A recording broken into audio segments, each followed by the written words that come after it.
皆さんこんにちは。不調多独身男のまっつんです。今回は日本三大名泉として有名な岐阜県にある下呂温泉にやってきました。下呂温泉といえば名前の通り温泉は超有名だと思うんですけど、果たしてそれ以外に一体どんな観光地があるのか、ゆったりとデートができたり普通に観光するのに適している場所を紹介していきたいと思うので、ぜひ最後まで楽しんでいただけると嬉しいです。それでは早速やろう2人で温泉デートの開始です。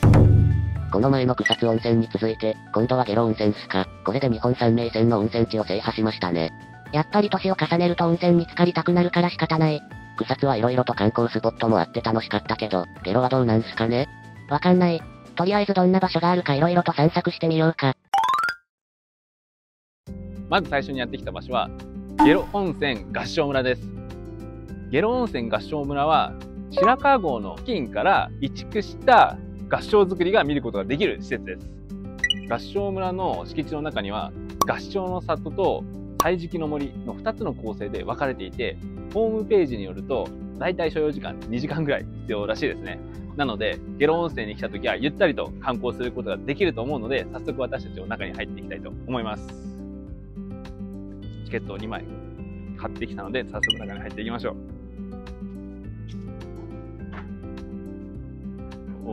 早速受付の建物から合掌造りですね。あ、パイセンまたありますよ。あ、関係ないか。見てください。もう一面が合掌造りで満たされてますね。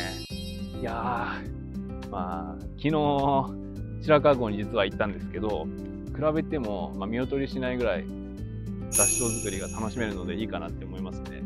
早速中を散策していくとしましょうか。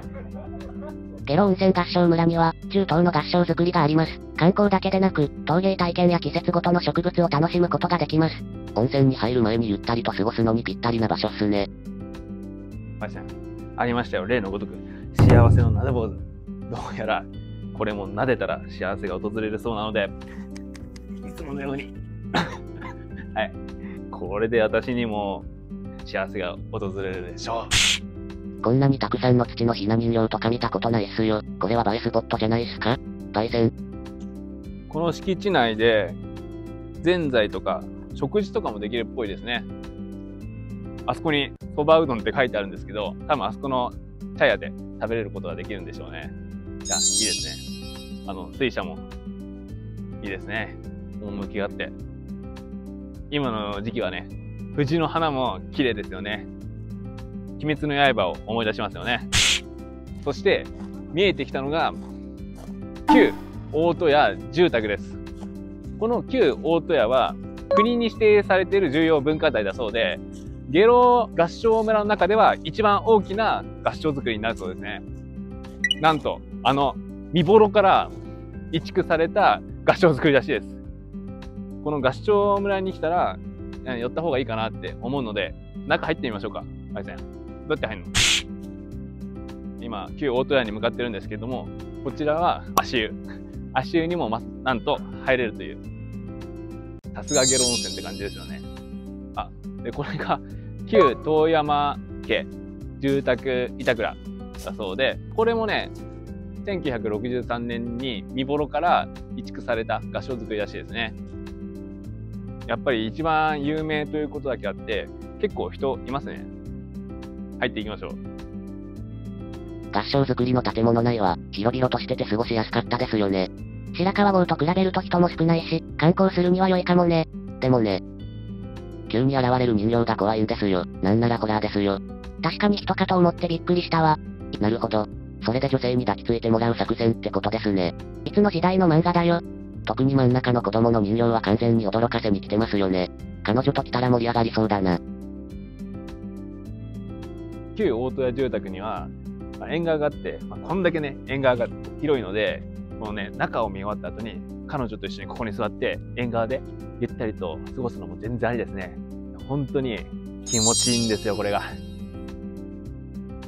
ここは100体の人形を1人で操ったと言われている人形歌舞伎の竹原文楽さんにまつわる作品がですね、展示されているそうなので、やっぱり歴史好きの人とかはこちらによって楽しんでみるのもいいですよね。人形ばっかですね。さすが。で、合掌の里の最後に見えてくるのが飛騨高崎神社です。ここの神社は日本の料理の神様が集まっている神社らしくて、下呂温泉の調理人の方々や料理がうまくなりたいよっていう人たちがこちらに参拝していろいろとね、お祈りとかをするそうですね。一応私も料理はあんまりしないんですけど、参拝だけしておきたいと思います。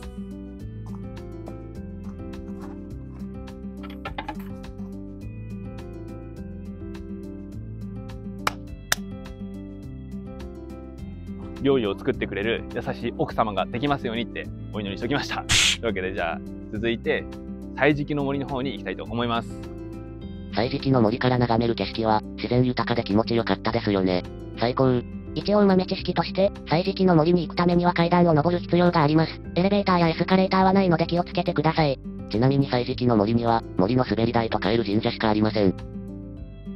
じゃあ歳時記の森の方にやってきたんですけど、やっぱりこっちはね、さっきの場所とは違って自然豊かですよね。そしてこの森の滑り台、入場料とは別に100円払うとできるんですけど、そのね、見えるかな、すんげー長い滑り台を滑ることができるんですよね。ただね、今回私たちは大人なんでね、ちょっとやらなくて申し訳ないんですけど、家族連れとかで来た時はこの森の滑り台すごい楽しそうなんで、やってみたらどうかなって思います。で、この正面に見えるのがカエル神社です。下呂温泉の下呂って、カエルのゲロゲロゲロゲロって鳴き声があると思うんですけれども、どうやらね、そこから来てるらしくて、結構下呂温泉の周辺にカエルのグッズが置いてるんですよ。で、そのうちの一つがこのカエル神社です。とりあえず中入ってみましょうか。うわ、本当にカエルだらけですね。すごいですよ、このカエルとか。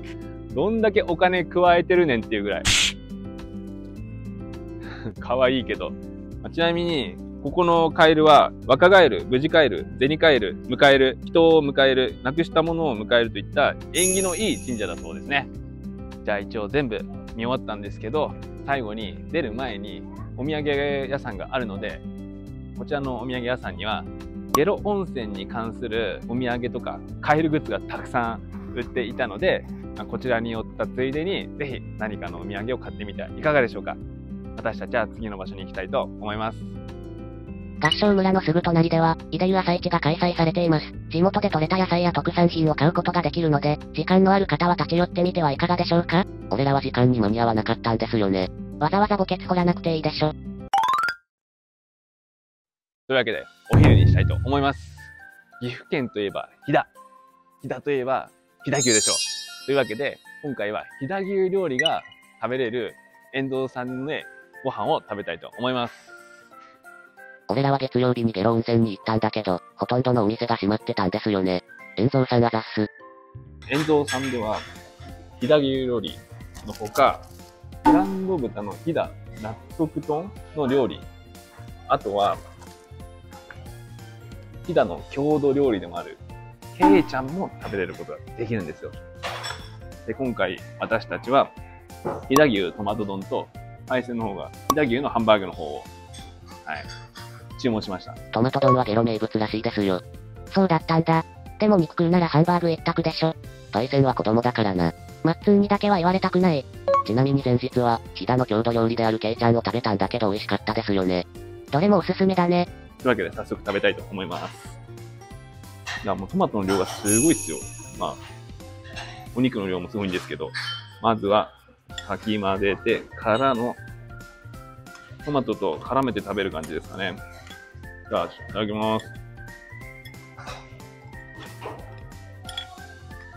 トマトもみずみずしくて美味しいです。で、う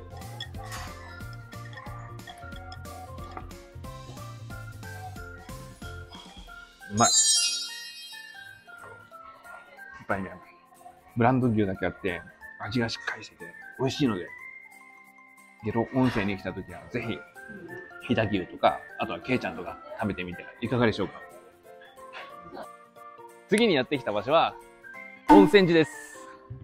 温泉寺は1671年に建立されたお寺で、下呂温泉に伝わる白鷺伝説の薬師如来が祀られたお寺だそうです。というわけで早速登っていきたいと思うんですけども、見てください。パイセンこれ。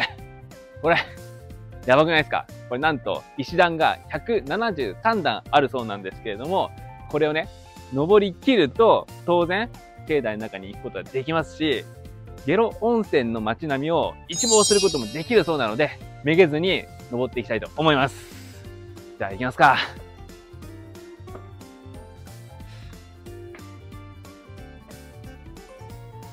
というわけで、173段登り切りました。境内はこんな感じです。いやー、石段173段登り切るとすがすがしい気分になりますね。石段を登る時の豆知識として、120段目くらいに江戸時代中期に北海道開拓事業で業績を上げた竹川久兵衛の墓があるんだよね。それも楽しみながら登るとあっという間に頂上に着くよね。ノーコメントで。で、本殿がこちらなんですけど、はい、さっき言ってた、下呂温泉の街並みを一望できるスポットは、こっちの方ですね。確かに下呂温泉を一望できて気持ちいいですね。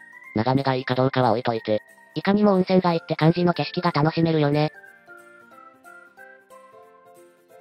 今、お寺の境内の方散策してたんですけど、湯かけ薬師ということで、下呂の源泉が湧き出てるそうですね。この温泉をかけると痛いところとか治したいところをしっかりと治癒してくれるということで、最近私スクフェスのやりすぎで手首が痛いので、右手首のあたりにかけたいと思います。本当はね、頭もかけたいぐらいなんだけど、その辺は、遠慮しといて、この辺にしておきたいと思います。はい。次にやってきた場所は、下呂温泉の中心街でもある温泉街ですね。で、下呂温泉神社がここにあって、こっちの方に行くと、白鷺横丁がありますと。で、この中に観光スポットの一つとして、猿ボボ神社があるんですよね。どうやらこの猿ボボ神社には七福神がいるそうなので、早速この中に入っていきたいと思います。こちら、恵比寿様と。こっちには大黒天さんと、なんて言うんですか。はい、がいますね。金運の神様。お金くださいっつって。そしてバイセン、見えてきました。我らが味方。下呂みずきちゃん。温泉娘です。やっぱりね、温泉街に来たら、どんな温泉娘なのかなっていうのをね、見るのも私たちの楽しみなんで、ちなみに声優さんは佐伯いおりさんらしいです。余談なんですけれども、中に入っていきましょう。本当に絵馬がすごい飾られてますね。足湯もありますね。布袋様もいますね。ではせっかくなので、足湯だけ入っておきたいと思います。じゃあ入りますね。ちなみにタオルあります？あったけー。やっぱり温泉街に来たら足湯に浸かるのも一つの楽しみ方ですよね。はい、行こう。じゃあ温泉街の方プラプラしに行きましょうか。今、私たちは下呂温泉で一番賑わっている道を歩いています。正直、こじんまりとしてるし、お店も少ないし、長居することはできないっすね。確かに、宿泊した時に温泉入ってから、プラッと散歩するのに向いてるかもね。温泉といったら、温泉まんじゅうが食べたくなりますよね。下呂温泉にも下呂温泉まんじゅうがあるので、ちょっとね、買っていきたいと思います。買ってきました。なんか、想像してたのとちょっと違うんですよね。蒸してんのかと思ったんですけどね。まあ、はい。あと、他の温泉地と比べて、サイズはちっちゃいですよね。まあ、ちっちゃいよね。じゃあちょっと一口いただいてみたいと思います。うまい。うまいな。なんていうか、ちょっとね、コーヒー風味のあんこでめちゃくちゃうまいですね。大きさはちっちゃいけど、ぜひこれは食べてみる価値はあると思います。温泉街の中にはカエル神社もあります。このカエル神社は2010年に誕生した新たな下呂温泉の観光地なんですよね。まあ、いわゆる観光客目当てなんですかね。名前の通り、どうやらこのカエル神社にはたくさんのカエルがいるそうです。で、早速参拝していこうと思うんですけれども、あそこに見えるのがカエル大明神なんですけど、お賽銭箱にお金を入れると、あの大明神のお告げがなんかね、聞こえてくるらしいんですよ。ちょっとね、やってきます。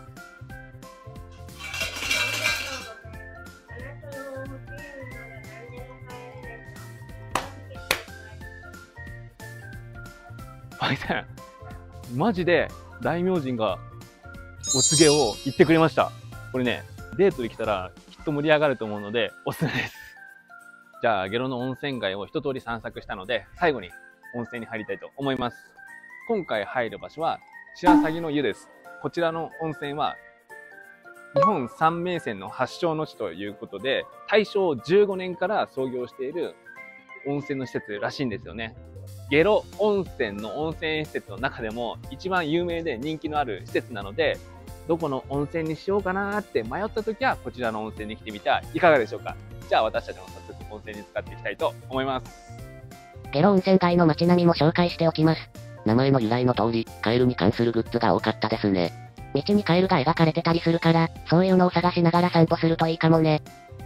ちなみに下呂温泉で一番人気のデザート、下呂プリンは常に賑わっていました。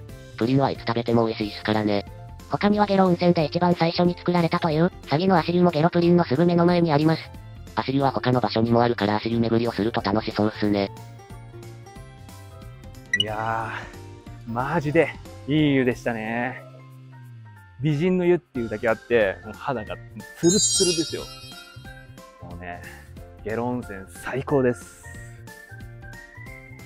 次にやってきた場所は、下呂温泉の噴泉池です。はい。あそこ見えますかね。なんと、下呂温泉は、この近くに流れる飛騨川のすぐ真横に温泉が湧き出る場所があるんですよね。まあね、下呂温泉と言ったら、ここの風景を思い浮かべる人も多分ね、結構いると思うんですよ。ただね、残念ながら今はこの温泉に浸かることはできなくて、足湯の施設になっているので、私もこの足湯入りたいと思います。じゃあ入ります。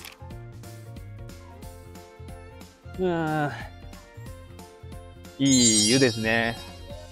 こんなに川を近くに温泉に浸かることがあんまないので、斬新な気分で気持ちいいかもしれないです。デートとかに来た時は、彼女と一緒に使ってみてはいかがでしょうか。足湯に浸かりながら川を眺めるシチュエーションは最高っすね。水の色もエメラルドグリーンですごい綺麗だし、川のそばで写真撮影している人が多かったよね。てか、足湯に来ていた観光客もカップルが多かったですよね。くそ、羨ましいぜ。マッツンも彼女と来ればいいじゃん。別れましたよ。いつか謝罪会見しますわ。なんかごめん。まあ、ゆったりと過ごせて、デートスポットには良い場所ですね。観光スポットは少ないけど、そういうところが彼女をイラッとさせるんだろうな。というわけで、下呂温泉の観光スポット紹介は以上となります。やっぱり想像していた通り、観光スポットはあんまり多くなかったですね。だけど、合掌造りや変わった神社とかいろいろあって、ゆったり観光を楽しむことができました。温泉好きの人とか、ゆったりとデートを楽しみたいっていうカップルなんかにはおすすめかなって思います。逆にもっとアクティブに観光したいなっていう人は、近くに高山とか白川郷とかもあるので、こちらも一緒に合わせて観光してみるとより楽しめるのかなっていうふうに思います。というわけで、もしこの動画が少しでも面白いと思っていただけたら、チャンネル登録とグッドボタンの方、ぜひよろしくお願いします。今回も動画をご視聴いただきありがとうございました。